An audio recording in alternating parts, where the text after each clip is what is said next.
পূর্বাঞ্চলে রাজুকের প্লট বরাদ্দে দুর্নীতির অভিযোগে দুদকের আবেদনের প্রেক্ষিতে ক্ষমতাচ্যুত সাবেক প্রধানমন্ত্রী শেখ হাসিনা ও তার মেয়ে সাইমা ওয়াজেদ পুতুল সহ 18 জনের বিরুদ্ধে গ্রেপ্তারি পরোয়ানা জারি করেছেন আদালত। দুদকের আবেদনের প্রেক্ষিতে জাকির হোসেন গালিবের আদালত এ পরোয়ানা জারি করেন। অন্য আসামিরা হলেন সাবেক গৃহায়ন ও গণপূর্ত প্রতিমন্ত্রী শরীফ আহমেদ, ওই মন্ত্রণালয়ের সাবেক সচিব মোহাম্মদ শহীদুল্লাহ খন্দকার, অতিরিক্ত সচিব কাজী ওয়াসিউদ্দিন, প্রশাসনিক কর্মকর্তা মোহাম্মদ সাইফুল ইসলাম সরকার, শেখ হাসিনার সাবেক একান্ত সচিব সালাউদ্দিন সহ মোট 18 জন। ক্ষমতার প্রভাব খাটিয়ে পূর্বাঞ্চলে হাসিনা পরিবারের জন্য 60 কাঠা প্লট বরাদ্দে অনিয়ম দুর্নীতির প্রমাণ পাওয়ায় এ মামলা করে দুদক। প্রাথমিক তদন্তে প্রমাণিত হয় আসামিরা ক্ষমতার অপব্যবহার করে 10 কাঠা 6টি প্লট বরাদ্দ প্রদান ও গ্রহণ করেন।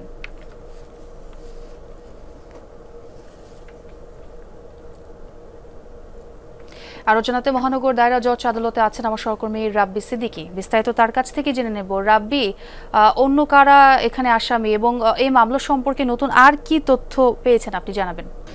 কিছুক্ষণ আগেই কিন্তু এই মহানগর দায়রা জজ আদালতের যিনি বিচারক তিনি কিন্তু গ্রেফতারি পরোয়ানা জারি করেছেন। এখানে 1 নম্বর আসামি সাবেক প্রধানমন্ত্রী শেখ হাসিনার কন্যা সাইমা ওয়াজেদ পুতুল এবং পুতুল সহ শেখ হাসিনাও এই মামলার আসামি।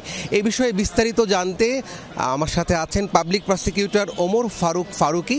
আমরা তার কাছ থেকে বিস্তারিত শুনবো। একটু যদি বলতেন যে আজকে আপনারা আদালতে ছিলেন, শুনানিতে অংশ নিয়েছেন, আর বিচারক কি বলেছে এবং আপনারা কি সাবমিশন দিলেন? আপনারা জানেন যে ফ্যাসিস্ট হাসিনা এবং তার মেয়ে সাইমা ওয়াজেদ পুতুল আজকে যে মামলাটি, সেই মামলাটি দুজনেই আসামি। এখানে এই মামলার বিষয়বস্তু হলো যে রাজুক পূর্বাঞ্চল যে আবাসিক এলাকা, সেখানে সাইমা ওয়াজেদ তার নামে 10 কাঠার একটি প্লট রেজিস্ট্রি করে নিয়ে নেয় এবং দখল নিয়ে নেয়। এবং এটা পাওয়ার ব্যাপারে শেখ হাসিনা, প্রধানমন্ত্রী বা ফ্যাসিস্ট হাসিনা তার ক্ষমতা ব্যবহার করে তাকে নিয়ে যাওয়ার জন্য সহযোগিতা করে। এছাড়া এই তদন্ত রিপোর্টে দেখা যায় যে পুতুলের নামে, সাইমা পুতুলের নামে সুদা সদনে তার প্লট আছে এবং গুলশান অবৈধভাবে আবার গুলশানও একটি প্লট সে নিয়েছিল।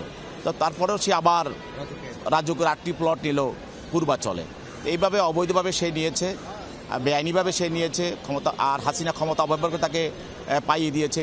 এই 2 জন আসামি সহ প্রায় আরও 14 জন আসামির বিরুদ্ধে মামলাটি হয়। আর বাকি আসামি যারা, তারা অনেক, সেখানে সাইফুল ইসলাম, ফুরবি, গুলজার সহ আরও অনেক আসামি আছে, 14 জন।